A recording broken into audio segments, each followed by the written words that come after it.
Hi, ഇന്ന് നമ്മളുടെ ഒരു ഉള്ളിമുളക് ചമ്മന്തിയും മുതിരക്കറിയും രണ്ട് റെസിപ്പിയാണ്.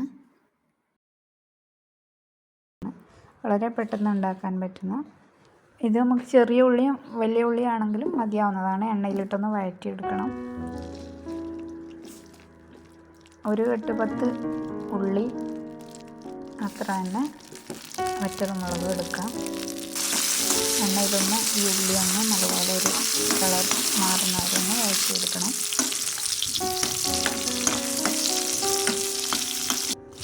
കളറൊന്നിപ്പോൾ മാറിയിട്ടുണ്ടെങ്കിൽ മിക്സിയുടെ ജാറിലോട്ടൊന്ന് ഇട്ട് കൊടുക്കാം.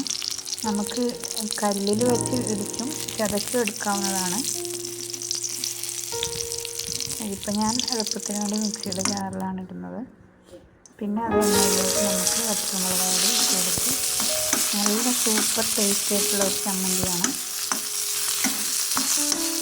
ഉള്ളി മുളക് നമ്മൾ കല്ലിലിട്ട് ചതക്കുമ്പോൾ ഉള്ളി മുളക് ചതച്ചത് എന്നും പറയാറുണ്ട്.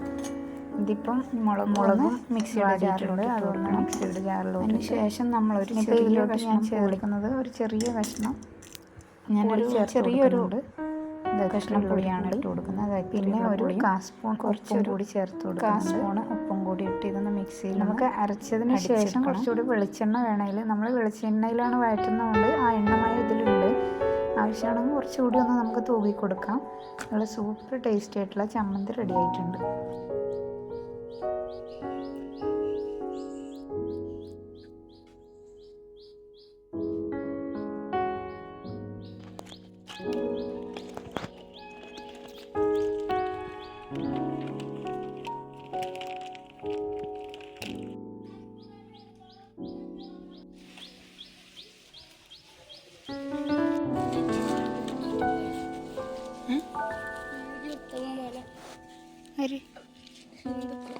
എപ്പോ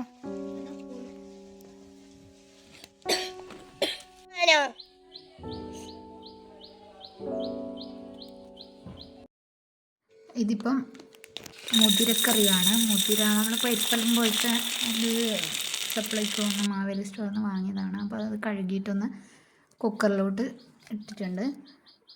അതിൽ നമുക്ക് വലിയ ഉള്ളി സവാളയും 2 പച്ചമുളകും ചേർത്തിട്ട് ഒരു വലിയ സവാള ഇട്ടാൽ മതി. നമ്മളൊരു 5-6 വിസിലടുപ്പിക്കുമ്പോൾ നല്ലപോലെ ഒന്ന് വെന്ത് കിട്ടിയിട്ടുണ്ട്. ഇതിലോട്ട് നമുക്ക് തക്കാളിയും ചേർത്ത് കൊടുക്കാം. തക്കാളിയും ഉണ്ടായില്ല, അതുകൊണ്ട് ചേർത്തില്ല. ഇത് വെന്തതിന് ശേഷം ഞാനിതിലോട്ട് 1/2 സ്പൂൺ മുളക് പൊടി, 1/4 സ്പൂൺ മഞ്ഞൾപ്പൊടി എന്നിവയും ചേർത്ത് കൊടുക്കുന്നുണ്ട്. എരിവ് വേണ്ടവർക്ക് കുരുമുളക് പൊടിയും ചേർക്കാം. ഞാൻ കുറച്ച് കുരുമുളകും കൂടി ഇട്ടിട്ടുണ്ട്. ഇതിലോട്ട് ഇനി കാച്ചി ഒഴിക്കാം. കടുകും വെളുത്തുള്ളിയും കറിവേപ്പിലയൊക്കെ ഒന്ന് താളിച്ചൊഴിക്കുന്നുണ്ട്. തേങ്ങ അരച്ച് ചേർക്കാതെ മുളക് കറിയായിട്ട് വെച്ചതാണ്. നല്ല സൂപ്പർ ടേസ്റ്റ് ആയിട്ടുള്ള മുതിരക്കറി റെഡി ആയിട്ടുണ്ട്.